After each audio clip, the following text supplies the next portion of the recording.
ഇതാരെ കൊണ്ടുവച്ചേ? ഇതിപ്പോ ഒരു ബുദ്ധസ്തൂപത്തിന്റെ ഷേപ്പായല്ലോ. നിങ്ങൾ ആലോചിച്ചിട്ടുണ്ടോ ഈ സ്തൂപങ്ങൾക്ക് എന്തുകൊണ്ടാണ് ഈ ഒരു ഷേപ്പ് ലഭിക്കുന്നത്? ഇത് ഗോളാകൃതിയോ അല്ലെങ്കിൽ ചതുരാകൃതിയോ ഒന്നും ആകുന്നില്ല, അർത്ഥവൃത്താകൃതിയാണ്. ഇതിന്റെ പിന്നിൽ രസകരമായൊരു കഥയുണ്ട്.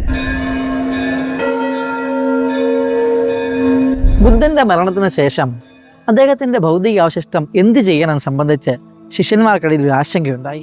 ഇന്ത്യയിൽ പ്രമുഖരായ പല രാജാക്കന്മാരുണ്ടായിരുന്നു. ഇവരൊക്കെ ചെറിയ ചെറിയ പ്രദേശങ്ങൾ രാജാക്കന്മാരായിരുന്നു. ഈ രാജാക്കന്മാരിൽ പ്രശസ്തനായ വ്യക്തിയായിരുന്നു അജാതശത്രു. ഇദ്ദേഹം അടക്കം 8 രാജാക്കന്മാർക്കായിട്ട് ബുദ്ധന്റെ ഭൗതികാവശിഷ്ടങ്ങൾ വിഭജിച്ച് നൽകി. വർഷങ്ങൾക്ക് ശേഷം അശോക മഹാരാജാവ് അധികാരത്തിൽ വന്നു. ഇന്ത്യ കണ്ട ഏറ്റവും മഹത്തായ രാജാക്കന്മാരിൽ ഒരാളായിരുന്നു അദ്ദേഹം. ബുദ്ധമാർഗം സ്വീകരിച്ച രാജാവ് ബുദ്ധന്റെ ഭൗതികാവശിഷ്ടങ്ങൾ വീണ്ടെടുക്കുകയും അത് തന്റെ സാമ്രാജ്യത്തിൽ 84,000 സ്ഥലങ്ങളിലായി നിക്ഷേപിക്കുകയും ചെയ്തു. മരിച്ച ആൾക്കാരുടെ ഭൗതികാവശിഷ്ടങ്ങൾ മൺകൂനകളായി സംരക്ഷിക്കുന്ന ഒരു ആചാരം ഇന്ത്യയിൽ നിലനിന്നിരുന്നു. എന്നാൽ അശോക മഹാരാജാവ് ഈ മൺകൂനുകൾക്ക് പകരം മനോഹരമായ നിർമ്മിതികളായി ഈ അവശിഷ്ടങ്ങൾ സൂക്ഷിക്കാൻ തീരുമാനിച്ചു.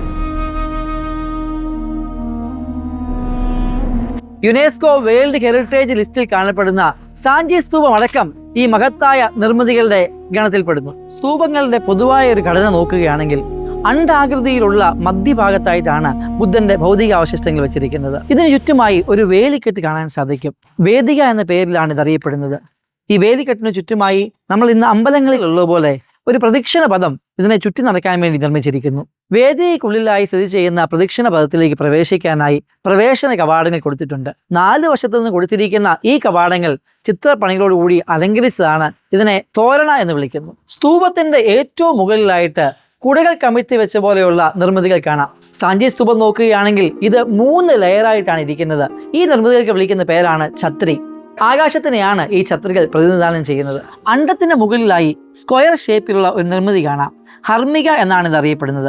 ദൈവങ്ങളുടെ സ്ഥാനം എന്നാണ് ഹർമികയുടെ അർത്ഥം. ആകാശത്തിനെയും ഭൂമിയെയും ബന്ധിപ്പിക്കാൻ വേണ്ടി യഷ്ടി എന്ന് പറയുന്ന ഒരു നിർമ്മിതി, ഒരു വടി പോലെയുള്ള നിർമ്മിതിയുണ്ട്. ഇത് ഛത്രിയെയും ഹർമികയെയും പരസ്പരം ബന്ധിപ്പിക്കും. അശോക മഹാരാജാവ് നിർമ്മിച്ച 84,000-ഓളം സ്തൂപങ്ങൾ, ഇതെല്ലാം കണ്ടെടുക്കാൻ നമുക്ക് സാധിച്ചിട്ടില്ല. എന്നാൽ കണ്ടെടുത്ത സ്തൂപങ്ങൾ ആർക്കിയോളജിക്കൽ സർവേ ഓഫ് ഇന്ത്യ സംരക്ഷിക്കുന്നുണ്ട്. ഇതിൽ തന്നെ 2 സ്തൂപങ്ങൾ, സാഞ്ചി സ്തൂപയും മഹാബോധി സ്തൂപയും, ഇത് രണ്ടും യുനെസ്കോയുടെ വേൾഡ് ഹെറിറ്റേജ് ലിസ്റ്റിൽ ഇടം പിടിക്കുകയും ചെയ്തു.